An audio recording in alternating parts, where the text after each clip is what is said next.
Saan po ikaw ngayon? Sa Saudi po, sa Ah, Jeddah. Nasa Jeddah ka. So, anong gusto mong mangyari ngayon? Tapos parang ang sama ng pakiramdam ko ba sir, parang ang bigat na nararamdaman ko dito. Parang ang bigat ng pakiramdam ko, mga ilang araw na. Simula na namatay yung ate ko. Marami nagsasabi na parang kinulam yung ate ko kasi nag-iba yung mukha niya. So, pati ikaw Sabi ko, kinulam din. nakita ko yung video. Nakita ko yung video mo nung kahapon. Kasi hindi naman na kasi ako kahit kanino, hindi. Nung nakita ko yung video mo, sabi ko, parang ang gaan ng loob ko na ano kita. Sabi ko, parang ito siguro yung ano. Kasi hindi ako nag-ano sa mga ibang manggagamo. Na ano. Na nakita lang kita ka, dumaan ka sa ano, sa reels, nakita kita. Sabi ko, itry ko nga kung magre-respond to si sir, sabi ko gano'n. Kasi yung sama ng pakiramdam ko pa dito yung para ang bigat. Tulong po ako sir ba yung mawala yung bigat ng parang bigat ng ano ko dito. Gusto mo ba Yung pakiramdam ko ako. tanggalin ko yung balikat mo? Ay, stay yung sakit.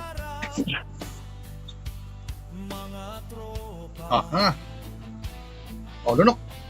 Pasok.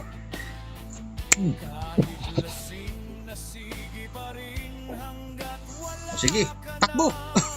Galaw. Pakiramdaman mo. Anong pagkaiba kanina at ngayon?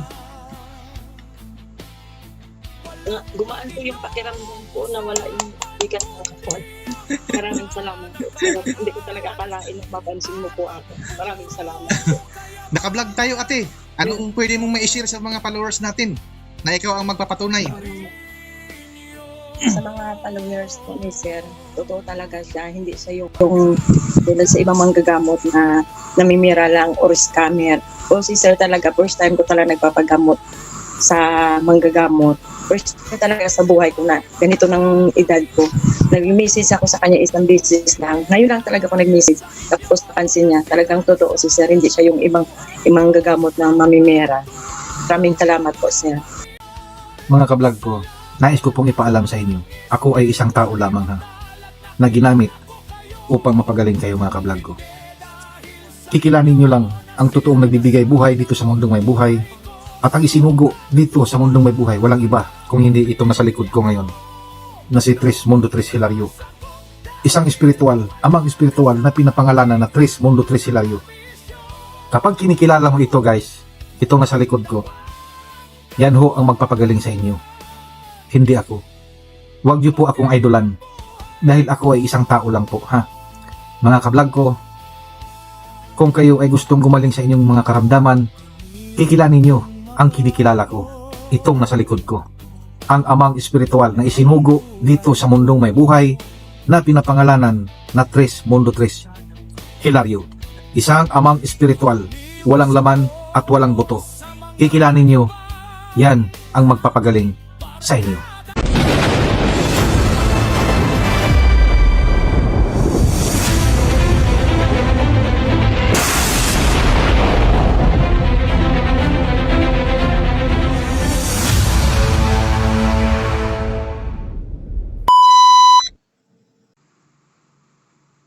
Hello?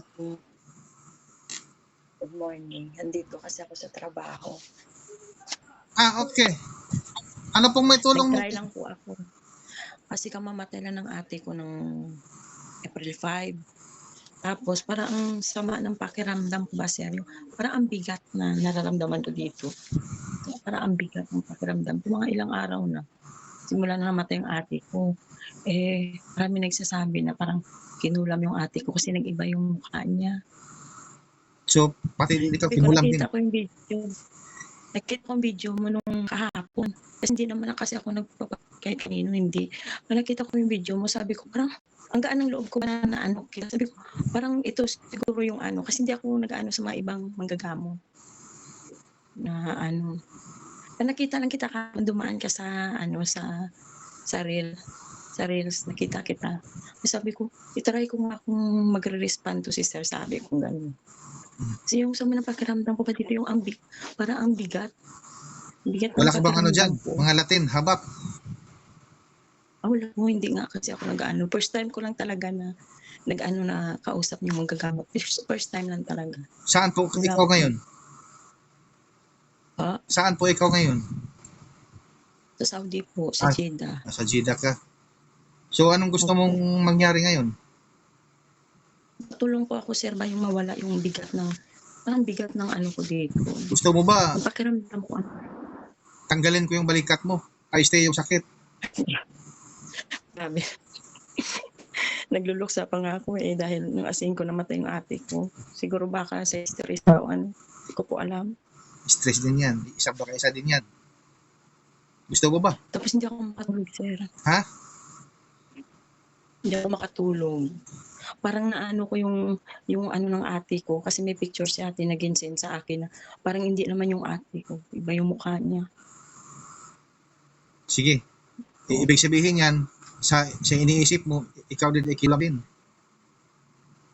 Iwan ko, parang nasa ano ko baka pati ako sabi ko. Parang hindi mo sa isip ko pa. Huwag kayong magpaniwala sa kulam dahil pag naniniwala kayo sa kulam, tatalab yan. Oo. Ganun po ba yun? Maliban na lang kung ikaw ay antigiro, o albularyo o Latin na gumagamit ng Latin, papasok talaga yan. Pero kung Ganun ba? naniniwala ka, papasok din yan. Pero kapag ikaw ay walang mga Latin na kaalaman dyan at hindi ka naniniwala, hindi yan papasok.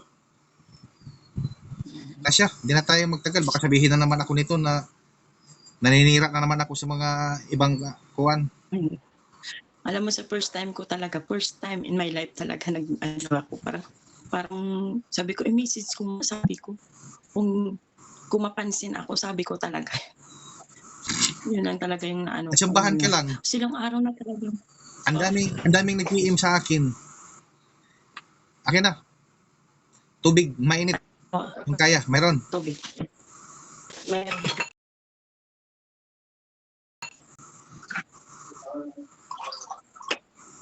Lagyan ko lang po ng kunting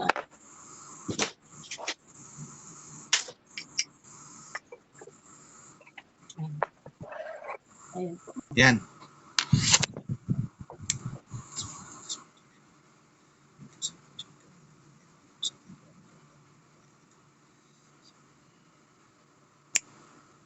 Inumin mo yung kalahati at lasahan mo. Diyan kung malalaman kung ikaw ay kinulam mo hindi.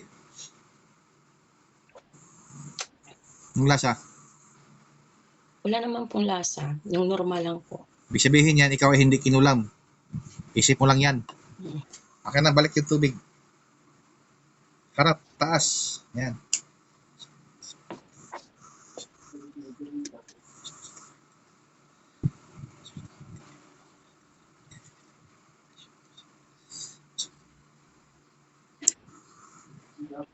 Sige, inumin mo na yan lahat.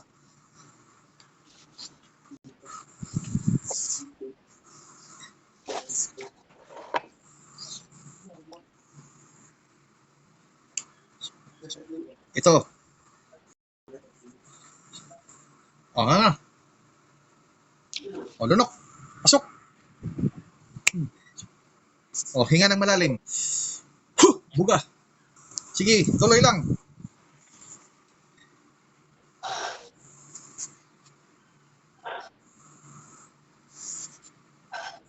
O. Tama na. Ano? Ano yung ano ko yung balikat ko ano ko. Ito pa. Nga. O, lunok. Pasok.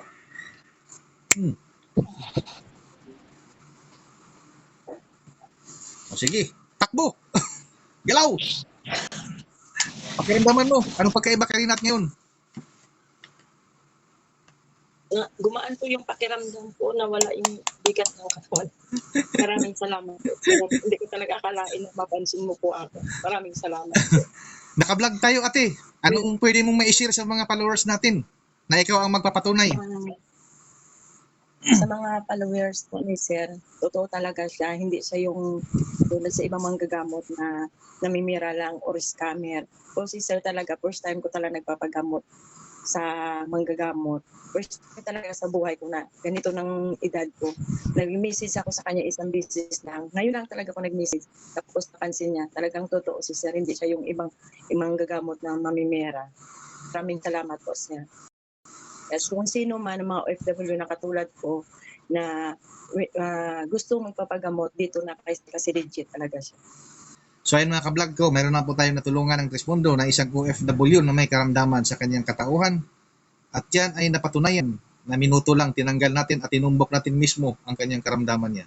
At yan ay gumaan ang kanyang pakiramdam. Mga ka-vlog ko, hinihiling ko lang sa inyo, paki-like and share. Isang share at isang buhay na maliligtas natin mga ka-vlog ko. Gaya ng pagpagamot nyo sa amin, sa pag-share mo, ikaw din mismo ay nakakatulong ka din sa kapwa mo o kaibigan mo sa Facebook mo na tagal na rin iniinda ang karamdaman nila, nga naghahanap sila ng kagalingan sa karamdaman. Sa pamamagitan ng share mo, ikaw ay nakakatulong din sa kanila. So hanggang dito na lang ako mga ka-vlog ko. Bye-bye sa inyo mga ka-vlog ko. See you next vlog mga ka-vlog ko. Salamat, sir.